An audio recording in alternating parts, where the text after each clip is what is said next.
speak, to create an economy that is fairer and more equitable. We are now working on two major pieces of legislation that, when passed, and they will be passed, will create millions of good-paying jobs and address issues that have been ignored for a very, very long time. Now, the first piece of legislation, I was not deeply involved in it, others were, but the first piece of legislation, which has already passed the Senate, is a bipartisan infrastructure bill that will invest $550 billion in new money to rebuild our crumbling infrastructure.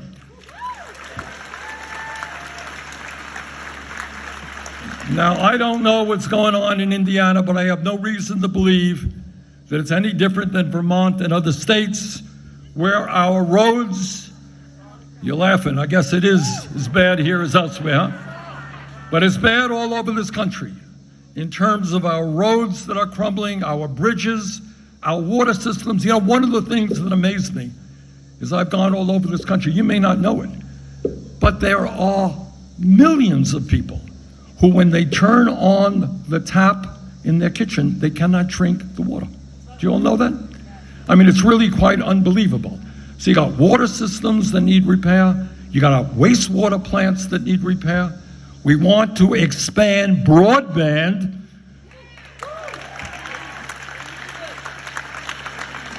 You know, a few miles outside of the state capital in Vermont, Montpelier, Vermont, hard to make an internet connection. And that's true all over this country. We're investing in public transportation, et cetera, et cetera. So that bill will do what has been talked about for years. Go back 10 years, 20 years, everybody says, Republicans, Democrats, Independents, everyone says, our infrastructure is crumbling, we gotta do something about it. We didn't. This legislation takes us an important step forward in doing that. Now, that bill, and I wanna get a little political here, that bill was supported, as some of you know, we have a strange situation now in the Congress. In the Senate, where I work, you got 100 members, 50 of them are in the Democratic caucus, 50 of them are in the Republican caucus. We have the majority because of the Vice President of the United States. So you got a 50-50 split in that infrastructure bill. All 50 members of the Democratic caucus voted for it. 19 Republicans voted for it, which means that 30 of them did not. They voted against it. Now, the second bill that I'm going to chat with you about is a bill that I am heavily involved with, and that is a $3.5 trillion piece of legislation, which, in my view, is the most consequential bill for working families in the modern history of this country, probably going back to the New Deal, FDR, and the Great Depression. This bill says loudly and clearly that now is the time for Congress to have the courage to stand up to the powerful big money special interests that have such enormous power with their lobbyists over the economic and political life of our country. And that now is the time for the U.S. Congress to do what has not been done in a very, very long time, and that is stand with the working families of this country, stand with the children and the younger generation, stand with the elderly and the sick and the poor.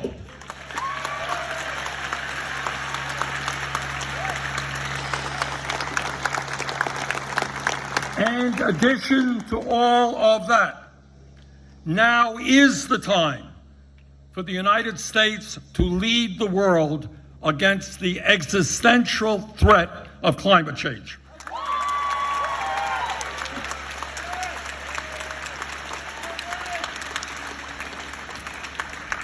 Now, the good news is that we will pass that bill, probably within the next 6 weeks or so. The bad news is that we will not, in all likelihood, get one Republican vote. Not in the Senate, not in the House.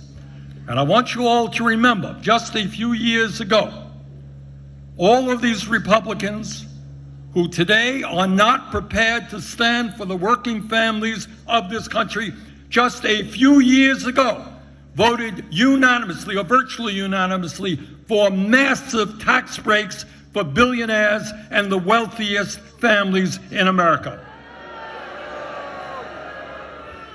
And now when we're trying to expand health care, they voted and almost succeeded. They lost by one vote, late John McCain, to repeal the Affordable Care Act and throw over 30 million Americans off the health care that they had. And today we cannot get one Republican vote for this legislation. So let me say a few words about what is in this bill, why I'm here this evening, and the context in which we write this bill. I don't have to tell any of you that in the United States today, the gap between the very, very rich and everyone else is wider than it has been in the last 100 years. We're going back to the Gilded Age, where so few people had so much and so many working people, lower income people, had nothing. And in the midst of this trend of the rich becoming richer, while the middle class struggles, we are moving toward an oligarchic form of society. Today, the two richest people in America own more wealth than the bottom 40% of our society. You got that? Two people. And these people have so much money, they really don't know what to do with it, and they're spending it on space trips. That's what they're doing with their money.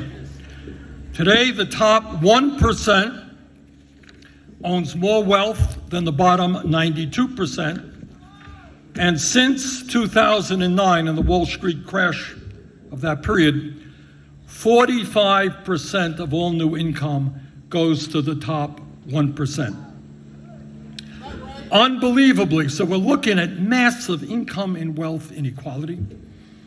And incredibly, just during this pandemic that we're still in, 700 billionaires in our country have become $1.8 trillion wealthier, while at the same time, thousands of essential workers, the people who work in grocery stores, people who work in hospitals, the people who work as bus drivers, as firemen, as cops, whatever, thousands of them have died, while the people on top have done phenomenally well. And meanwhile, while the very rich become much richer, working families coast to coast are struggling to put food on the table and to take care of their families. Today in America, over 90 million Americans are uninsured or underinsured. We lose some 60,000 people a year who don't get to the doctor when they should because they can't afford health care and because we pay the highest prices in the world for prescription drugs. Today in America, the wealthiest country on earth, some 600,000 Americans are sleeping out on the street and do not have a place they can call home. And I got to tell you that in Washington, D.C., literally 2 blocks from the Capitol, there is a tent encampment of homeless people. And throughout this country, there are millions and millions of young people who are struggling with outrageous levels of student debt. And there are other young people who would love to get a higher education, but simply cannot afford the cost of tuition. Incredibly, since 1971, we have had, as all of you know, an explosion in technology and an explosion in worker productivity. The average worker today is producing far more than the workers did 50 years ago because of that technology. And yet, in real inflation accounted for dollars, there are many workers in this country today who are not making a nickel more than they did 50 years ago. Now, we need to pass the legislation I'm going to describe to you in a moment, because in the wealthiest nation on earth, it is unacceptable that half of our people live paycheck to paycheck. It is unacceptable that the younger generation has the dubious distinction of being the first generation in modern American history that will likely have a lower standard of living than their parents.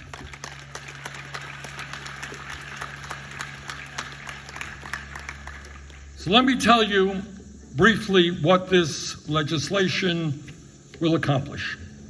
For a start, we understand that it is absolutely imperative that we end the obscenity of some of the wealthiest people in this country. I'm talking about multi-billionaires who in a given year pay nothing in federal income tax, not a nickel. Can you imagine being one of the wealthiest people in the world, and while working people are paying their taxes?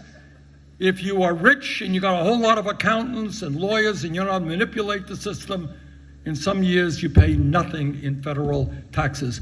We are going to end that obscenity.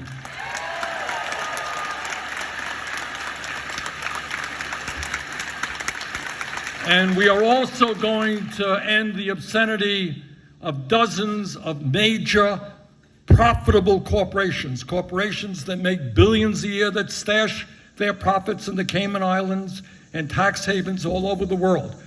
We're going to end the obscenity of some of these corporations not paying a nickel in federal income taxes.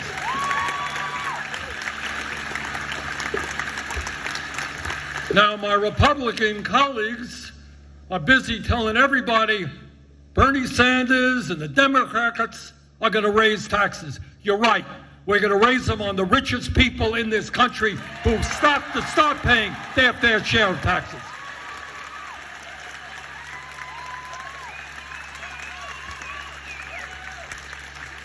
But as President Biden made absolutely clear, under this legislation, no family in America making less than $400,000 a year will pay a nickel more in federal taxes.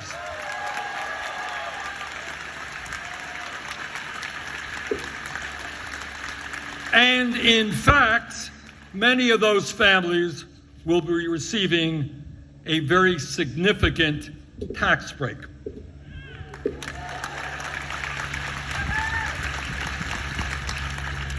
Now, as I mentioned a moment ago, under the American Rescue Plan that Congress passed earlier this year without any Republican support, working parents throughout the country are receiving a monthly check of $300.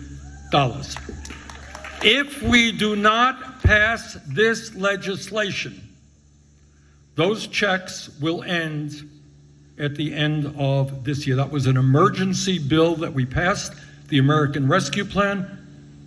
What we are trying to do and will do in this bill is extend those payments for working parents so they can continue to raise their kids with dignity.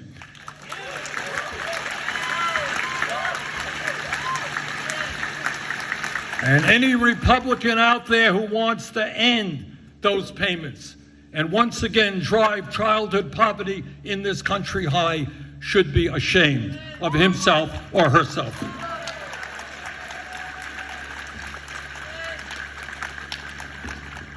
Furthermore, this legislation that we're working on will address the dysfunctionality of our child care system. Do we have any parents out there? All right, good.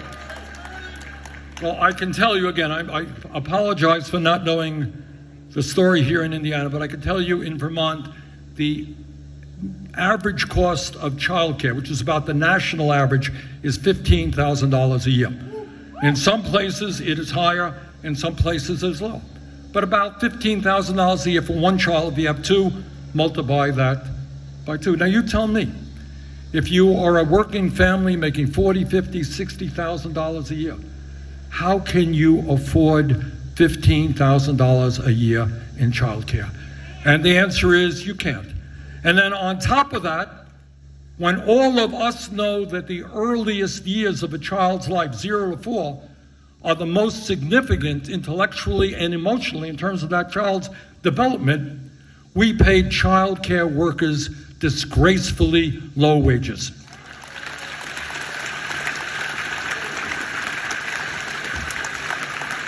So what this legislation will do is move toward making sure that no family in America pays more than 7% of their income for child care. And for lower income families, child care will be free. The children are the future of our nation, and we have got to make sure from their earliest days that they get the quality care that they need. And on top of revolutionizing the way we do child care in America, we are going to make pre-K education, kids 3 and 4 years old, universal and free.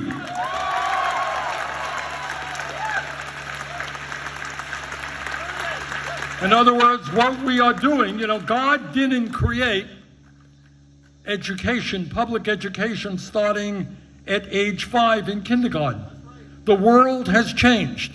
Mom is working, dad is working. And it is imperative that we make sure that our young people get the best care they can, pre-K free for all 3 and 4 year olds in America. And by the way, when we make these changes in child care and pre-K, more than 1 million workers, mostly women, will be able to get back into the workforce, which is what they would like to do.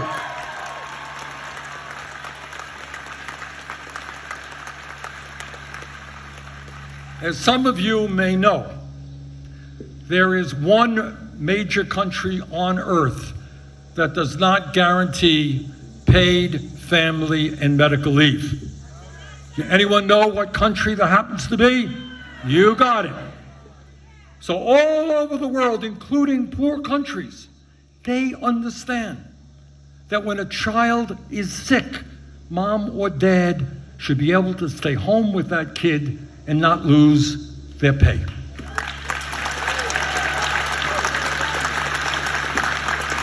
Unbelievably, in America, we have situations, this is not an exaggeration, where lower income women give birth and a week later they are forced to go back to work because they need that income to take care of their family. How many of you know what kind of paid family and medical leaves exist in countries throughout Scandinavia and Europe? Anybody know? What do you get when you have a baby, say in Denmark? It varies country by country, but in many of these countries you get 9 months, 10 months, a year off for mom, time off for dad to stay home and bond with their kids, either at full pay or 75 or 80% of pay. That's what a civilized society does.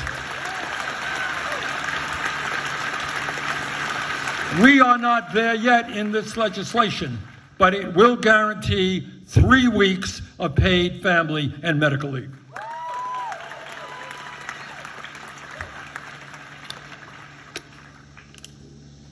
All over this country, there are young people who are dropping out of college because of the cost.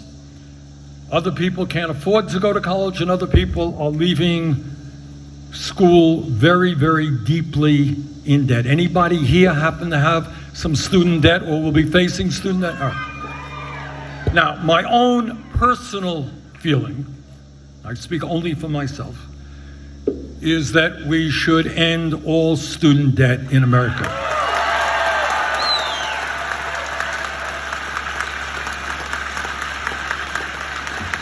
That is not in this legislation, because I got to deal with 49 other senators and a House of Representatives.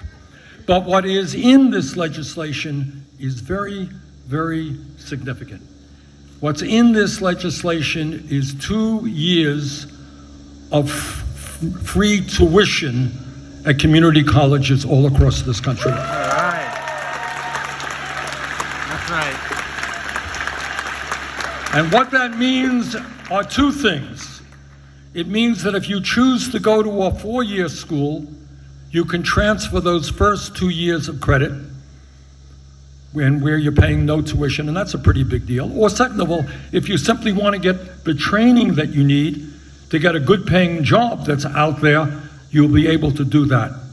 On top of that, making community colleges tuition free, we're going to greatly expand Pell Grants to help working families. And we are going to make a large investment in HBCUs, historically black colleges and universities.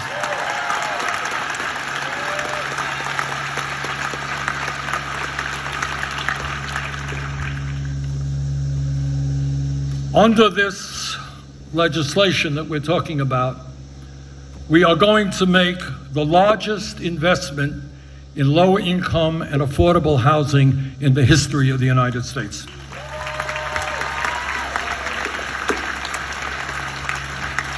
All across this country, and it's not just homelessness, of which we have 600,000 people are homeless.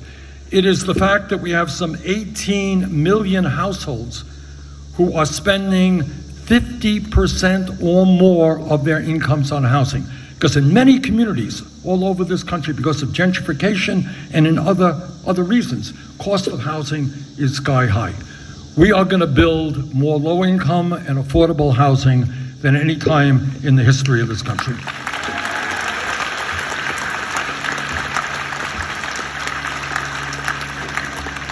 Further, as a society which is aging, not me of course, but some of you are getting older, and a nation which has many, many people with severe disabilities, we are going to make a massive investment in home health care.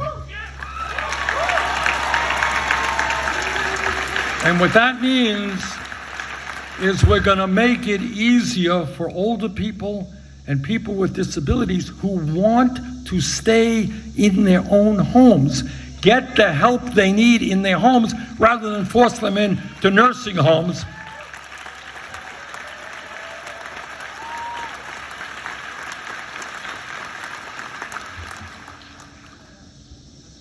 And further, this bill will make the most significant improvements in Medicare that we have seen in over 50 years. Now, my own view, again, I'm speaking for myself, not anybody else, is I happen to believe that the United States should join the rest of the industrialized world and guarantee health care to all people as a human right.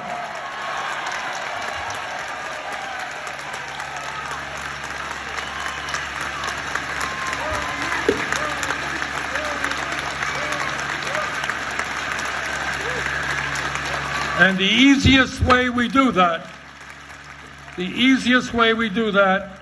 is develop a Medicare for all single-payer program. Right. Now, many Americans don't know this, and unfortunately, you're not going to learn it when you turn on corporate TV, but here is a simple fact. In our country today, we pay far, far more per capita than do the people of any other country on earth. And yet, despite spending a fortune, I think the number is like $10,000 for every man, woman, and child, despite spending all of that money, so many of our people are uninsured or underinsured. They can't afford their co-payments. They can't afford their out-of-pocket cost. And on top of all of that, of course, we pay by far the highest prices in the world for prescription drugs. I will never forget, I was in Detroit a few years ago, and I took a group of folks from the Midwest into Windsor, Ontario, to purchase insulin. And do you know what the cost of the same exact insulin product in Canada was compared to the United States? 1/10 the price. 1/10 the price for the same damn product. What this bill does, among many other things, is tell the pharmaceutical industry we're going to end their greed.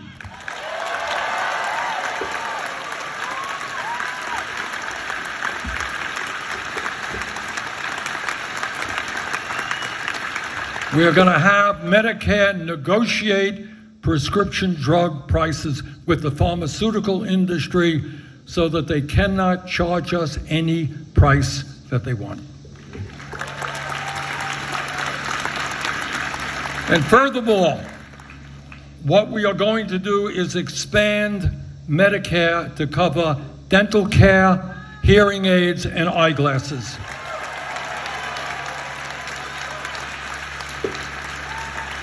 I have seen in Vermont, and I'm sure it is true here in Indiana, that you got a lot of old people who have no teeth in their mouth or teeth that are rotting in their mouths because they can't afford the very high cost of dental care.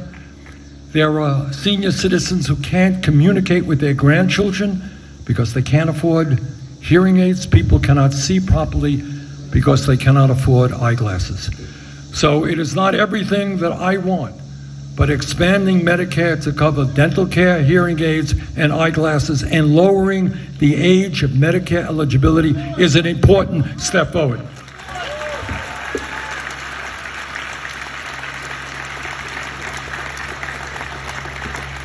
But this bill does not only deal with the human needs of working families in our country in a way that is very long overdue.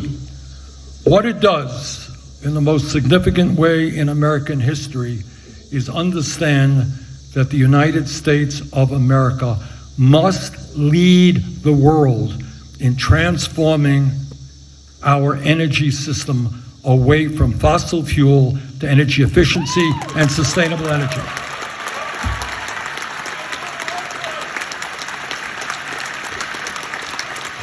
This bill will put hundreds of billions of dollars into transforming transportation in this country, make our homes and buildings more energy efficient, make agriculture greener, and also on top of all of that, we are going to put many billions of dollars into a civilian climate corps.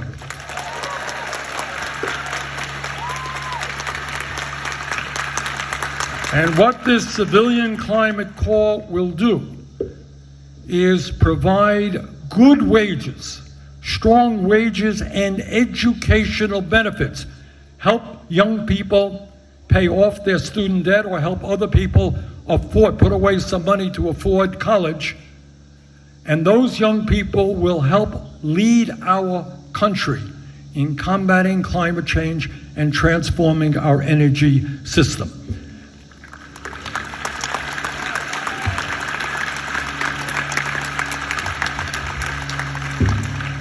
So I'm not here to tell you this afternoon that this bill does everything. It does not. There are so many things that yet remain to be done that is not in this bill. And I should also tell you that this bill is a work in progress. It is being worked on right now. I gave you the outline of where we're going, but all of the details are being worked on by numerous committees in the House and the Senate.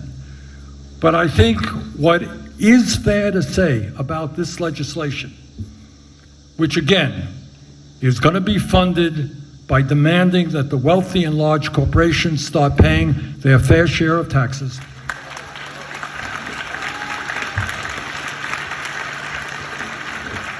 What we can say is that never in our lifetime has there been a piece of legislation which goes as far as this does in addressing the long neglected problems facing the working class and the middle class of this country.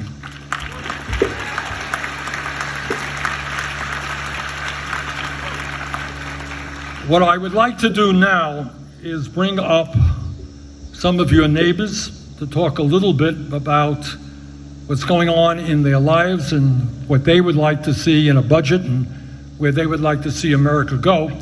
And let's begin with Neil Milet, who is a local farmer who's growing soy and corn and recently patented a combine that sequesters carbon and other technology that minimizes the carbon footprint for farming. Neil, come on up.